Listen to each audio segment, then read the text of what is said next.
ನಮಸ್ಕಾರ ಪ್ರಿಯ ವಿದ್ಯಾರ್ಥಿಗಳೇ, ನಿಮ್ಮೆಲ್ಲರಿಗೂ ಕೂಡ ವಿದ್ಯಾಶಕ್ತಿಯ ವಿಜ್ಞಾನದ ತರಗತಿಗೆ ಆತ್ಮೀಯವಾದಂತಹ ಸ್ವಾಗತ. ಕೋರ್ತಾ ಇರೋದು ನಾನು ನಿಮ್ಮ ವಿಜ್ಞಾನದ ಶಿಕ್ಷಕಿ ಅಶ್ವಿತಾ ಮಲ್ನಾಡ್. ಪ್ರಿಯ ವಿದ್ಯಾರ್ಥಿಗಳೇ, ತರಗತಿಯಲ್ಲಿ ನಾವು ಪ್ರಾಣಿಗಳಲ್ಲಿ ಪೋಷಣೆ ಈ ಒಂದು ವಿಷಯದ ಕುರಿತು ಡಿಸ್ಕಸ್ ಮಾಡ್ತಾ ಇದ್ವಿ.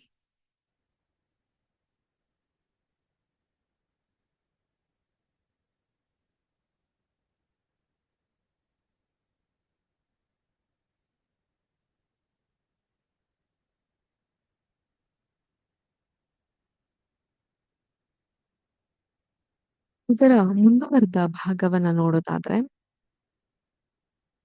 ನಾವು ಕ್ಲಾಸ್ ನಲ್ಲಿ ಈ ಒಂದು ಜಠರದ ಬಗ್ಗೆ, ಜೆ ಆಕಾರದಲ್ಲಿರುವಂತಹ ಜಠರ, ಅದರಲ್ಲಿರುವಂತಹ ಹೈಡ್ರೋಕ್ಲೋರಿಕ್ ಆಮ್ಲ ಮತ್ತೆ ಪ್ರೋಟೀನ್ಗಳನ್ನ ಸರಳ ವಸ್ತುಗಳಾಗಿ ವಿಭಜಿಸುವಂತಹ ಅದರ ಕಾರ್ಯವೈಖರಿಯ ಕುರಿತು ಡಿಸ್ಕಸ್ ಮಾಡ್ತಾ ಇದ್ವಿ. ಇವತ್ತಿನ ಕ್ಲಾಸ್ನಲ್ಲಿ ಅದರ ಮುಂದುವರೆದ ಭಾಗವಾಗಿ ಸಣ್ಣ ಕರಳು ಅಥವಾ ಸ್ಮಾಲ್ ಇಂಟೆಸ್ಟೈನ್ ಬಗ್ಗೆ ತಿಳ್ಕೊಳ್ಳೋಣ.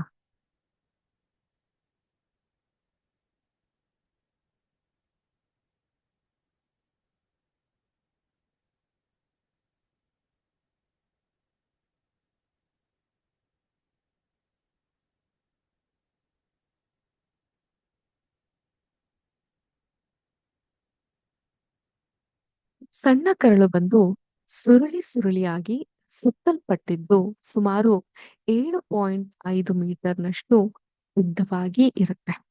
ಇದು ಯಕೃತ್ ಅಂದ್ರೆ ಕಶ್ಚಿತ್ ಬೇರೆ, ಯಕೃತ್ ಬೇರೆ.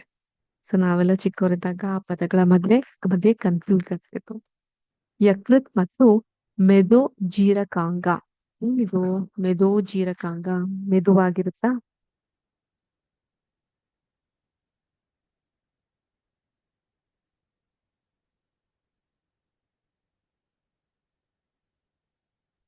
ಮೆದೋ ಜೀರಕಾಂಗ ಅಥವಾ ಇದನ್ನ ಪ್ಯಾಂಕ್ರಿಯಾಸ್ ಅಂತ ನಾವು ಕರಿತೀವಿ. ನೋಟ್ ಮಾಡ್ಕೊಬಹುದು ನೀವು.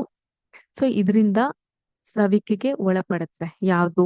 ಸಣ್ಣ ಕರಳು ಅನ್ನೋದು ಯಕೃತ್ ಅಂದ್ರೆ ಲಿವರ್ ಮತ್ತು ಮೆದೋಜೀರಕ ಗ್ರಂಥಿ ಅಥವಾ ಪ್ಯಾಂಕ್ರಿಯಾ ಗ್ಲ್ಯಾಂಡ್ಸ್ ಅಂತ ಕರಿತೀವಿ. ಇದರ ಸ್ರವಿಕೆಗೆ ಒಳಪಡುತ್ತೆ.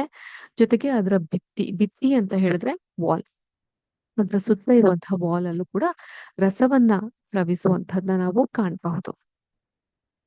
ಇದನ್ನ ನಿಮ್ಗೆ ಇಮೇಜಸ್ ಮೂಲಕ ತೋರ್ಸೋದಾದ್ರೆ,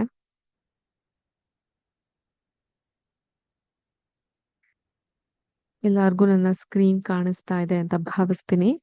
ಸೊ ಇಲ್ಲಿ ನೋಡಬಹುದು, ನಾನು ಲಾಸ್ಟ್ ಕ್ಲಾಸ್ ನಲ್ಲೂ ಹೇಳಿದ್ದೆ, ಅನ್ನನಾಳ, ಯಕೃತ್ ಅಂದ್ರೆ ಲಿವರ್ ಈ ರೀತಿಯಾಗಿರುತ್ತೆ. ಸೊ ಇದು ದೊಡ್ಡ ಕರಳು. ಇಲ್ಲಿ ಮುಂಗರುಳು ಮುಂದೆ ಇರುವಂತಹ ಕರಳು, ಮತ್ತೆ ಮೂಗುರುಳು ಅಂದ್ರೆ ಇಲ್ಲಿ ಇರುವಂತಹ ಕರುಳಿನ ಬಾಲ, ಅಪೆಂಡಿಕ್ಸ್ ಇವೆಲ್ಲ ಇರುತ್ತೆ. ಸೊ ಇದರಲ್ಲಿ ಇದು ದೊಡ್ಡ ಕರಳು. ಇದು ತುಂಬಾ ಲಾರ್ಜ್ ಇಂಟೆಸ್ಟೈನ್, ದೊಡ್ಡ ಕರಳು. ಸಣ್ಣ ಕರಳು ಸುರುಳಿ ಸುರುಳಿ ಆಕಾರದಲ್ಲಿ ಇರುತ್ತೆ. ಸೊ ಇದ್ರ ಸುತ್ತ ಒಂದು ಭಿತ್ತಿಯನ್ನು ಕಾಣಬಹುದು, ಅಂದ್ರೆ ವಾಲ್ ಇರುತ್ತೆ. ಅಲ್ಲಿಂದನೂ ಕೂಡ ಸ್ರವಿಕೆ ಅನ್ನೋದಾಗ್ತಾ ಹೋಗುತ್ತೆ. ಅದನ್ನು ಹೊರತುಪಡಿಸಿ ಈ ಒಂದು ಯಕೃತ್ ಅಂದ್ರೆ ಲಿವರ್ ಮತ್ತು ಮೆದೋಜೀರಕ ಗ್ರಂಥಿ ಪ್ಯಾಂಕ್ರಿಯಾಸ್ ಈ ರೀತಿಯಾಗಿರುತ್ತೆ. ಇಲ್ಲಿ ಕೇಸರಿ ಬಣ್ಣದಲ್ಲಿ ಹೈಲೈಟ್ ಆಗಿದೆಯಲ್ಲ, ಇದನ್ನ ಮೆದೋಜೀರಕ ಗ್ರಂಥಿ ಅಂತ ಕರಿತೀವಿ, ಪ್ಯಾಂಕ್ರಿಯಾ ಗ್ಲ್ಯಾಂಡ್ಸ್. ಸೊ ಇಲ್ಲಿಂದ ಸ್ರವಿಕೆ ಆಗ್ತಾ ಹೋಗುತ್ತೆ. ಓಕೆ, ಆ ಸ್ರವಿಕೆಯಿಂದ ಈ ಸಣ್ಣ ಕರಳು ಇಲ್ಲಿ ಕೂಡ ಒಂದು ಫ್ಲೂಯಿಡ್ ರೀತಿಯಾಗಿ ಅನ್ಸುತ್ತೆ. ಇದು ಜಠರದ ಮೇಲುಗಡೆ ಬಲಬದಿಯಲ್ಲಿ ಇರುವಂತಹ ಕೆಂಪು ಮಿಶ್ರಿತ ಕಂದು ಬಣ್ಣದ ಗ್ರಂಥಿಯೇ ಯಕೃತ್. ಅರ್ಥ ಆಯ್ತಾ? ಇನ್ನೊಮ್ಮೆ ತೋರಿಸ್ತೀನಿ ನಾನು.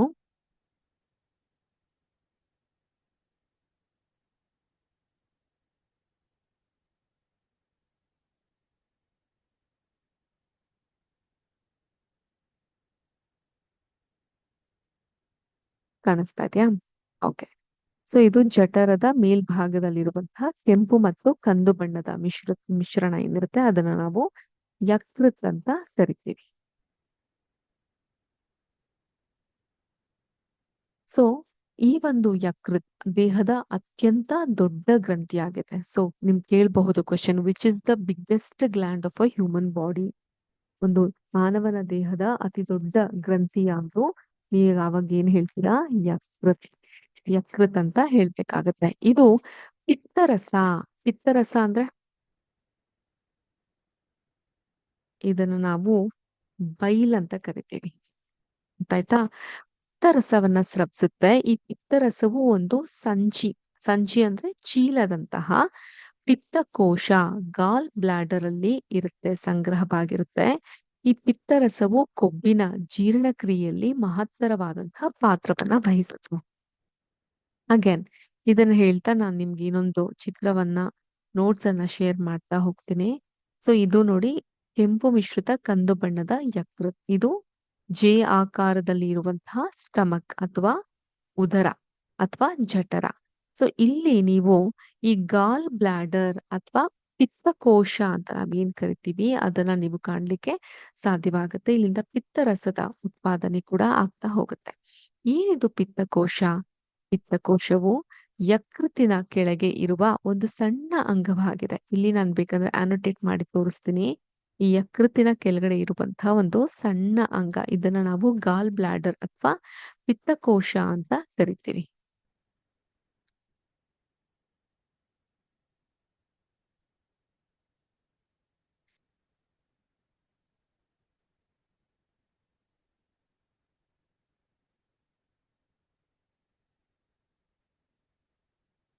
ಒಂದ್ ನಿಮಿಷ ಮಕ್ಕಳೇ. Yeah so